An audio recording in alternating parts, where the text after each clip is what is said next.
Welcome to Introduction to Rational Functions. So basically, what even are rational functions? Rational functions are basically fractions of polynomials. And so today we are going to look at how to graph rational functions while also how to write an equation of rational functions when given a graph. So first one, let's take a look at how to graph it. So when looking at rational functions and when I need to graph it, what I like to do is always to consider the vertical asymptotes, the horizontal asymptotes, and the x-intercepts. And so for me, how do I look at vertical asymptotes? Well, we know that vertical asymptotes are something like this, right? It's vertical and we have, let's say, a curve here. We know that this curve is going to approach the vertical asymptote, but it will never touch it. So this is kind of like the idea of vertical asymptotes. And we know that vertical asymptotes, because the graph never touches it, it means that it is undefined. So in a fraction, when is it going to be undefined? Well, when the denominator is 0. So let's say I have 1 over 0. That is an undefined function because the graph, the denominator can never be 0. When it's 0, it's undefined. So here, I do have a few values that are undefined. So let's look at one. X plus 3. So when x plus 3 equals to 0, it's undefined. So that means when x is equal to negative 3, it's undefined. When x is equal to 2, it's undefined.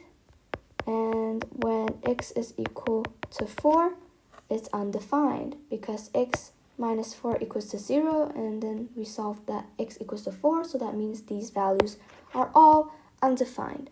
So the vertical asymptotes are x equals to negative 3, 2, and 4. So how do we graph that?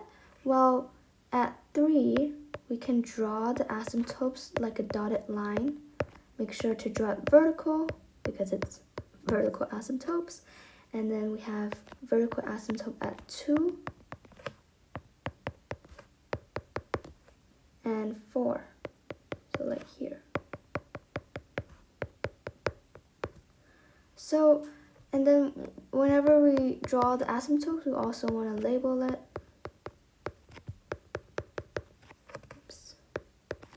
And we have our labels, and remember it's x equals to negative 3. X equals to negative 3, x equals to 2, and x equals to 4.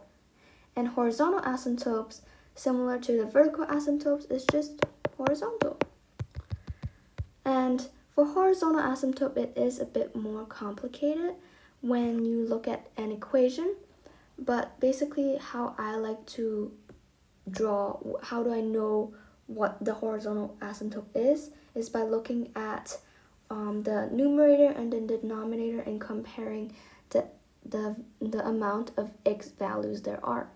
So what I mean is we have a few scenarios for horizontal asymptotes. So when there is no horizontal asymptote, then the top has to be heavier than the bottom. So what that means is I have a fraction, right? And then the top has to be heavier. So what I mean is the x value has to be more than the bottom. So let's say I have x cubed and I have x squared. So here I do not have horizontal asymptote because I have more x values in the numerator than the denominator. So this is a classic case of no horizontal asymptote. It could also be 4, it could also be 5, as long as the power is greater than the denominator. And when we have 3 and 2, so this is just one x value greater than the denominator, we have something called slanted asymptote, but we aren't going to touch on this in this video because it is an introductory lesson on rational functions. But basically, when there's no horizontal asymptote, it has to be top heavy. So like the numerator has to have more x values than the denominator. And then in another scenario, we do have a horizontal asymptote. So that means it has to be balanced. So like, for example, we have horizontal asymptote, but it has to be balanced, have horizontal asymptote. And what I mean by balance is that we have equal amount of x values. So I have x cubed, let's say, and then I have x plus 1, x minus 1, x plus 2. And here I have equal amount, right? I have 3x, and if I expand this, I also get x cubed. So I have the same amount of x values. And how do I know the horizontal asymptote? By looking at the coefficient of the numerator. So I have coefficient, let's say here, there's nothing, it's just 1. So that means that the horizontal asymptote is y equals to 1. So it really depends on the value of a. So I'm calling it a because it could be anything, right? If a is 2, right, if this is 2, the horizontal asymptote is y equals to 2. If it's 3, y equals to 3, and so on and so forth. Now if we have something like 3 and 2 at the bottom, then that just means that the horizontal asymptote is at 3 over 2. So that's when you have, balanced x values. Now last but not least, when there is horizontal asymptote, but the horizontal asymptote is at y equals to 0, we have a special case specifically for the horizontal asymptote when y equals to 0. When y equals to 0, it means that the bottom has to be heavier than the top. So that means in the denominator, the x value, there's more x value than the top. So an example of this would be, we have x squared, and then we have x cubed, something like this.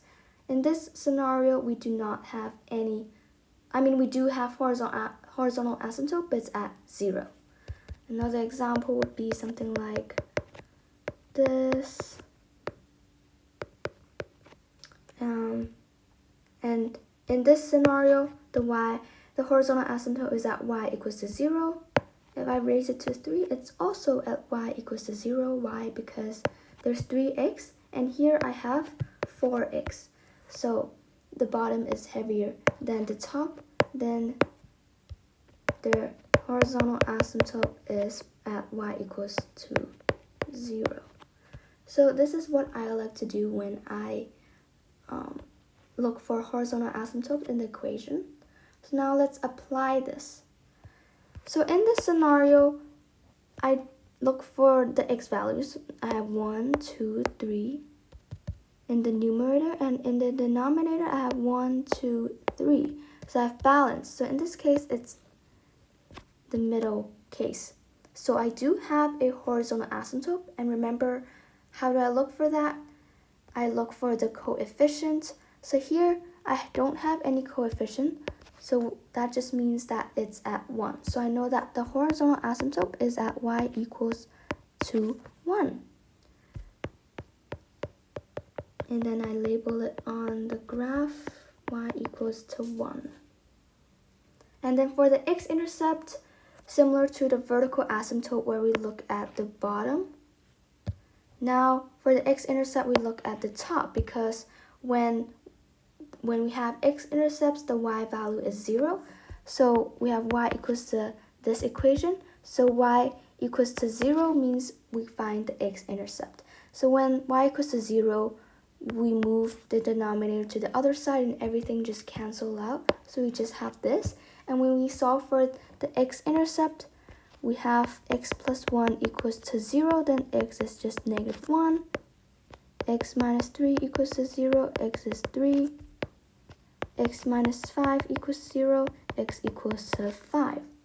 So I have 3 different x-intercepts. X equals to negative 1, x equals to 3, and x equals to 5.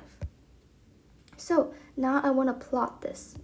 So I have negative 1, I have 3, and I have 5. So here, then the next step that I like to do is kind of like draw a line, a sign diagram, something like this, where I find so I do have the x-intercept, but I don't know whether it will look something like this or like something like that. And so this is when I like to use my line diagram to see whether one side is positive or negative. So first I want to write down the asymptotes, -3, and then I have the x-intercept at -1, and then an asymptote at 2, and then 3, and then 4. So you can see the pattern that I'm looking for. I'm looking at only the x like interruption, I would say. I have the asymptote and the x-intercept. So here it deals with everything with the x, so that I can find which side is positive, which side is negative. So let's say I have between -3 and -1, I have -2. So I want to try to solve, okay, if I plot x equals to -2, what would the graph look like? And if you want to do this fast, you don't really need to solve for the number. You don't need to know, oh, when x is -2, what is y? That will take forever. So what I like to do is kind of just simply plot -2 into the equation, and then just see, okay, is it positive, is it negative?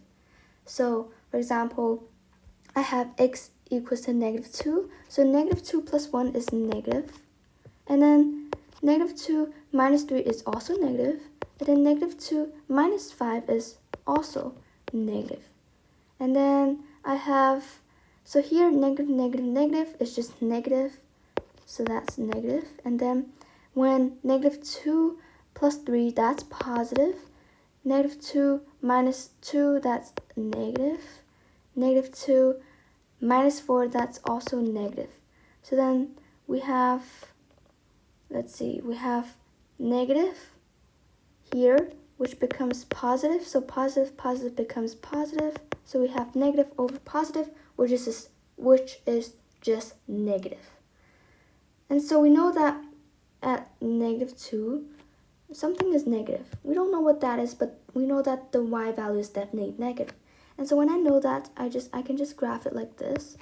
And then it will gradually, now I don't know whether it will go down like that or go up like that. And so now I move on and see, okay, let's say I want to plot 0. So between -1 and 2, between this and this, I want to choose 0, so we can test that out. So when x is equal to 0, we have 1, 3, and -5, which is just negative. And then over 3, -2, and -4, which is positive.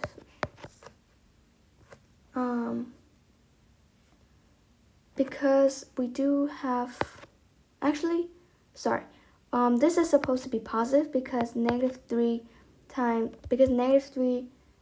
-5 is positive. It turns to positive. And then here we have negative to positive, so it's also positive. So this here actually should be positive. So it will look something like this, like an S-shaped. And then the next part I like to do is just repeat this step and then test to see which side is positive, which side is negative. So here, I'm gonna do it quick for you. You just repeat this step, and then from 4 onwards to infinity, I can test out, okay, how about I test out 7, and then I know that this would be positive. And very likely in these cases, it will usually be just a smooth curve like this. And when it is not smooth, it will have powers, but in this case we do not have powers, so it will be smooth. So here the same will happen. It will have a nice curve that approaches the horizontal asymptote and the vertical asymptote but never touches. So this is an example of how to graph rational functions. Now let's write an equation. So when I write an equation, I do similar things. I want to find the vertical asymptote and then find the horizontal asymptote and so on and so forth. So here I have vertical asymptote, so I know that the denominator would be x plus 4, x minus 1, because these are undefined. And then for the vertical asymptote, I have y equals to 3. So I know that in this case, it will be a balance case because it is y equals to 3. It's not like there's no horizontal asymptote, and it's not like the horizontal asymptote is y equals to 0. So y equals to 3 is the horizontal asymptote. So that means it is a balanced case. So I have 2x here. So that means I have, and the numerator I should have also 2x. So I know that it's gonna be 3. Is it gonna be 3x squared? We can double check that, right? We can also make sure to check the x-intercept. So let's say I have here, it says -1, 0, so x plus 1 and x minus 2. That's the x-intercepts. So now that I have the x-intercepts, I still have the horizontal asymptote. I do have balance x values. I have 2x here and then 2x at the bottom. So I just need to add this 3 and I should be done. So this is very simple. As you can see, I did look at the vertical asymptote and then put it in the denominator, and then I look at the x-intercepts and then put it in the numerator, and then look at the horizontal asymptote and determine if I can just write 3 in the coefficient. So I hope you enjoyed the video. This is how you graph rational functions and also write an equation of rational functions. Thank you for watching, and I hope you understand more about rational functions today.